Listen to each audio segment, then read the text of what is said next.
பொதுவாக 10 கிராமுக்கு மேலே இருந்தால் நார்மல்னு வச்சுக்கலாம். பெண்களுக்கு கொஞ்சம் குறைவாக தான் இருக்கும். ஆண்களுக்கு 12, 14 அந்த மாதிரி இருக்கும். பெண்களுக்கு 10 கிராமுக்கு மேலே இருக்குன்னா அவங்களுக்கு அந்த சிம்டம் தெரியாது ஒன்றும். மற்றபடி 10க்கு கீழே வந்துட்டுனாலே ஒரு டயர்ட்னஸ், அசதியாக இருக்கும். கொஞ்சம் நேரம் வேலை பார்ப்பாங்க, கொஞ்சம் நேரம் படுத்துட்டு இருப்பாங்க. ஒரு சுறுசுறுப்பாக இருக்க முடியாது. அந்த பிளட்டில் ஆக்சிஜன் கேரியிங் கெப்பாசிட்டி வந்து ஹீமோகுளோபினில் தான் இருக்குது, அந்த இரத்த சிவப்பணுக்களில் தான் இருக்குது. அது ஹீமோகுளோபின் குறையும் போது, ஹீமோகுளோபின் அளவு வந்து குறையும் போது ஆக்சிஜன் எல்லாரும் கிடைக்காது. அப்போது ஒரு மோட்டார் இருக்குன்னா அதில் பம்பு சரியாக ஒர்க் பண்ணலாம், பிக்கப் இருக்குமா சார்? இருக்காதுல்ல. இன்ஜினும் வேலை பார்த்துக்கலாம், இன்ஜின் பிரமாதமாக இருக்குது, பம்பு சரியில்லையே, ஆக்சிஜன் கேரியிங் கெப்பாசிட்டி இல்லை. அதனால் ஒன்றும் பிக்கப் இல்லாமல் இருக்க வண்டி. ரொம்ப டயர்டாக இருப்பாங்க. எல்லா உறுப்புகளுமே ஒரு சப்நார்மலாக தான் ஃபங்க்ஷன் பண்ணும். நீங்கள் அதை சரி பண்ணணுன்னா முதல்ல என்ன காரணத்தினால அப்படி குறையுதுன்னு பார்க்கணும். ஒன்று ஹூக்கோமாக இருக்கலாம், நாக்கு பூச்சி, நம்ம குடலில் பூச்சிகள் இருந்தாலும் அது சின்ன சின்னதாக லேசாக கடிச்சு அது ரத்தத்தை குடிச்சிக்கிட்டே இருக்கும். அதில் பிளட் லாஸ் வந்து தெரியாது, ரத்தம் போகிறது தெரியாது. அது அக்கல்ட் பிளட்னு ஒரு டெஸ்ட் பண்ணி பார்த்தா தெரியும். அதுவும் அந்த சும்மா ஜஸ்ட் லைக் தட் ஒரு வேம் இன்ஃபெஸ்டேஷன் கொடுத்துடலாம், கிருமிக்கு ஒரு மாத்திரை கொடுத்துடலாம், அது போயிடும், அந்த வேலை முடிஞ்சுது. அப்புறம் லேடிஸ்க்கு வந்து பீரியட்ஸுக்கு ஹெவியாக இருக்கான்னு பார்க்கணும். ஒரு 3 நாளைக்கு 4 நாளைக்கு பீரியட்ஸ் இருக்கும்.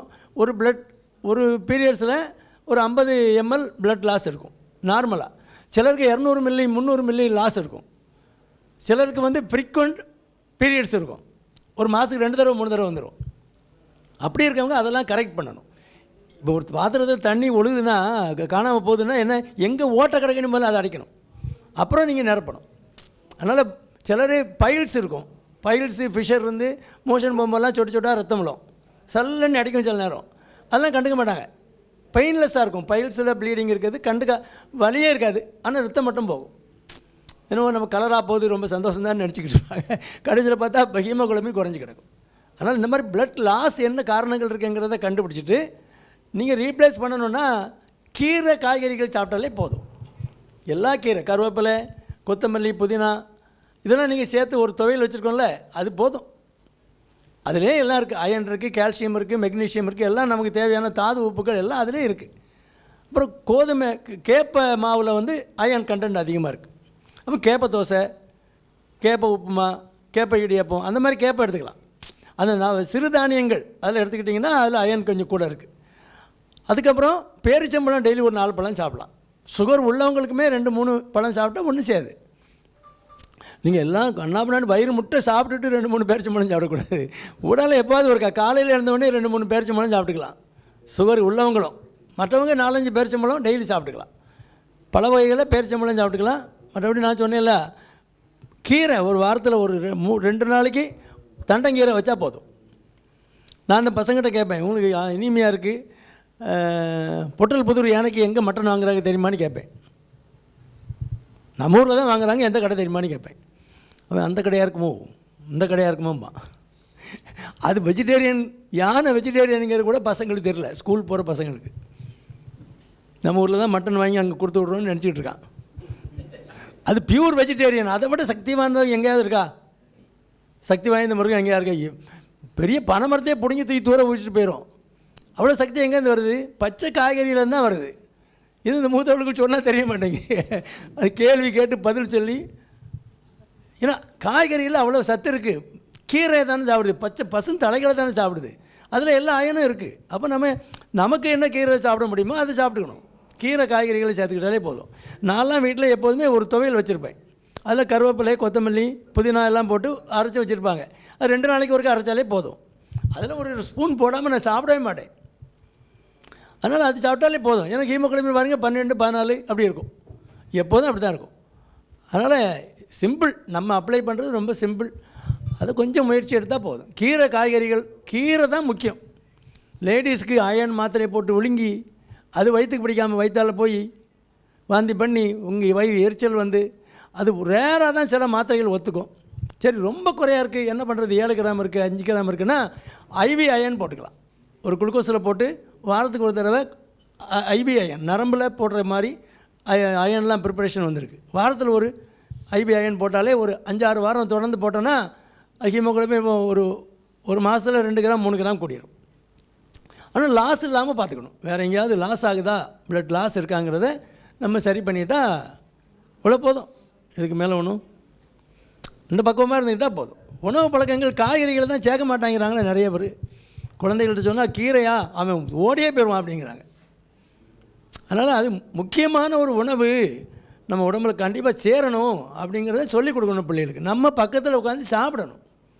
குழந்தைகள் சாப்பிடும்போது நம்மளும் உட்காந்து கீரையை பாடுறா என்ன பாடுற இதை சேர்த்து மிக்ஸ் பண்ணி இதை அது கூட அந்த கூட்டையும் வச்சுக்க இந்த கூட்டையும் வச்சுக்க சாம்பாரையும் விடு. இல்லை நீ மீன் குழம்பு வைக்கும்போதே கீரை வச்சுக்கலாமே. கீரைக்கு மேலே மீன் குழம்பு வச்சோன்னா பிரமாதமாக தான் இருக்கும். அதனால் ஏதோ ஒரு டேஸ்ட்டே நீங்கள் உள்ளே தள்ளிடணும், அவ்வளோதான். எல்லாம் நீங்கள் அல்வா மாதிரி இருக்குமான்னு எல்லா உணவையும் இனிப்பாக இருக்கணும் அப்படி இருக்கணும் என்ன பண்ணுறது? அது வயசான காலத்தில் பல் இல்லாதவங்க சிலர் எதை சாப்பிட்டாலும் தேன் விடுவாங்க, இல்லை சீனி போட்டு விரைச்சி சாப்பிடுவாங்க. அது ஒரு டெர்மினல் ஸ்டேஜில் பல் இல்லாதவங்க. பிள்ளைகள் சின்ன பிள்ளைகள் ஒன்றும் ஒரு பழத்தை எடுத்து சாப்பிட்டோன்னா ஜூஸ் போட்டு தாங்குது. பல்லுக்கு வேலை கொடுக்க வேண்டாமா? அதனால் அது நல்ல உணவு பழக்கங்களை பிள்ளைகள் கற்றுக் கொடுக்கணும். பெரியவங்க நான் சொன்ன மாதிரி அந்த உணவுகளை சாப்பிட்டுட்டு ஏதாவது பிளட் லாஸ் இருக்காங்கிறத செக் பண்ணி ஒரு தடவை பார்த்துட்டோன்னா பிளட் பாட்டில் அந்த மெயின்டைன் ஆகும். 10 கிராமுக்கு மேலே நொறுங்க தின்னாவா? நீங்கள் நொறுங்க தின்னானோடனே நொறுக்கு திணியை திங்க நம்ம ஆளுக்கு நொறுங்க தின்னா இந்த மாதிரிலாம் பழங்கள்லாம் சாப்பிடக்கூடாது, நொறுங்க தான் திங்க சொல்லியிருக்காங்க. நீ நொறுக்கு திணியில் சாப்பிட்டாலேனா நல்ல நிதானமாக சவைக்கும்போது கார்போஹைட்ரேட்டில் டைஜஷன் இங்கேயே 40% முடிஞ்சு போகுது. சலைவரி அமைலேஸ்ங்கிற என்சைம் நம்ம சலைவாவில் சுரக்குது. வாய்க்குள்ளே போட்டு இப்போ நமக்கு வீட்டில் அம்மா அரிசி ஊற போட்டிருப்பாங்க இட்லி தோசைக்கு, எடுத்து நம்ம வாய்க்குள்ளே போட்டு சவைச்சிக்கிட்டே இருப்போம். கொஞ்ச நேரம் சவைச்ச உடனே எனக்கு இனிப்பு வருது இல்லை, அப்போ அந்த ஸ்டார்ச் வந்து குளுக்கோஸாக மாறுதுன்னு அர்த்தம். அப்போ இங்கேயே டைஜஷன் ஆரம்பிச்சிருது. அந்த வேலை கொடுக்குறதே இல்லை நமக்கு. அப்படி இப்படி ஒரு சுட்டி அப்படி வச்சு டபக்குன்னு விழுங்கிடுறது. அது இங்கேயே ஒரு உணவை கவலமாக்கி பையை அனுப்பணும், சலைவாவோட மிக்ஸ் பண்ணணும். தண்ணி குடிக்கும் போதுமே அப்படி தான் செய்யணும். வாய்க்குள்ளே வச்சு கொஞ்சம் சலைவா மிக்ஸ் ஆகி போனால் அது நல்லது. அதனால் சலைவரி கிளாண்டுக்கு வேலை கொடுக்கணும். இங்கேயே 40% டைஜஷன் முடிஞ்சு போச்சுன்னா என்ன அர்த்தம்? வயிற்றுக்குள்ளே போய் வேலை குறை. ஸ்டமக்கில் போன பிறகு அங்கே ஒன்றும் வேலையே கிடையாது. அங்கே ஆசிட் தான் இருக்குது. அங்கே ஒன்றும் என்சைமும் கிடையாது, ஒன்றும் கிடையாது. அந்த ஆசிட் ஏதாவது பாக்டீரியா உள்ளே போச்சுன்னா அதை க்ளோஸ் பண்ணிவிட்டு கொஞ்சம் அந்த ஆசிடில் மிக்ஸ் பண்ணால் கொஞ்சம் பதமாகும்ல, ராவாக இருக்கிறது கொஞ்சம் பதமாகி அப்படி கொஞ்சம் கொஞ்சமாக கல்பாக கொஞ்சம் கொஞ்சம் வெளியில் போகும். அதுக்கான அந்த சிறுகுடல் ஆரம்பத்தில் வரும்போது தான் ஹிப்பாட்டிக் அமைலேஸ் வரும், லிவர்லேருந்து பித்த நீரில் வரும், பேங்கரியாட்டிக் அமைலேஸ் வரும், கணையத்துலேருந்து வரும். இந்த ரெண்டும் மிக்ஸ் ஆகி அமைலேஸ் அப்புறம் லைப்பேஸு கொழுப்புலாம் டைஜஸ்ட் ஆகிறதுக்கு அங்கேருந்து லைப்பேஸ் வரும். அந்த என்சைம் லைப்பேஸுங்கிறது லிப்பிடுனா கொழுப்பு, ஒரு புரோட்டீஸ் வரும். புரோட்டீன் டைஜஸ்ட் பண்ணுறதுக்கு புரோட்டீஸ். இதெல்லாம் மிக்ஸ் பண்ண தான் அந்த கணையத்தில் உள்ள நீரும் பித்த நீரும் அந்த மிக்ஸ் ஆகி சிறுகுடலில் அதெல்லாம் மிக்ஸ் ஆகி அப்படியே டைஜஸ்ட் பண்ணுறதுக்கு வேலை நடக்கும். இந்த டைஜஷனை கார்போஹைட்ரேட் டைஜஷனை நீங்கள் 20% 30% இங்கேயே முடிச்சிடலாம். நிதானமாக சாப்பிட்டேன்னா அப்போ உள்ளுக்குள்ளே உள்ள சிஸ்டத்துக்கு லோடு குறை. அதனால தான் ரொம்ப நாளைக்கு அது நல்லா சிஸ்டம் நல்லாயிருக்கும். ஏன்னா 12 மணிக்கு உட்காந்து அள்ளி போடுறானே மாவு பொருளை, அப்போ மாவு பொருளை என்ன பண்ணணும்? அந்த 8 மணிக்கு உள்ள அப்படி முடிச்சிட்டோன்னா அந்த அமைலேஸுக்கு அந்த வேலை, கணையத்துக்கு வேலை கிடையாது, லிவருக்கு வேலை கிடையாது. அவங்களாம் ரெஸ்ட் எடுக்க போயிடலாம். பகல் முழுசும் வேலை பார்த்துருக்காங்களே, ரெஸ்ட் எடுக்க போயிடலாம். இவன் ரெஸ்ட் எடுக்க போயிட்டான்னா 12 மணிக்கு அள்ளி உள்ளே போடுவான். போட்டோடனே கல்லீரல் பார்க்கும், என்ன இளவே அள்ளி போட்டானே இவன், என்னடா பண்ணுறது அப்படின்னு அங்கே பேங்கரேஸ்ட்டை கேட்கும்.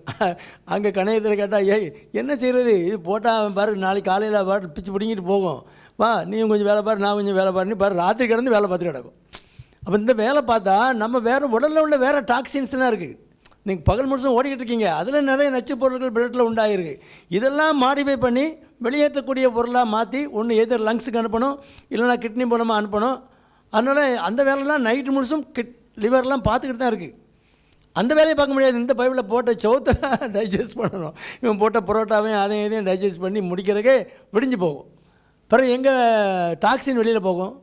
அப்போ ஆன்டி ஆக்சிடென்ட் இவன் அது வந்து டாக்ஸினாக உடம்புல ஊறிக்கிட்டே இருக்கும், உடலில் சேர்ந்துக்கிட்டே இருக்கும், எல்லா உறுப்புகளையும் கொஞ்சம் கொஞ்சமாக டேமேஜ் பண்ணும். அதனால் சாப்பாடை அந்த டைமுக்கு முடித்து நைட்டுக்கு உங்களுக்கு லேட்டாக படுத்துட்டு படுக்க லேட் ஆகுனா பழங்கள் சாப்பிடுங்க, அவ்வளோதான்.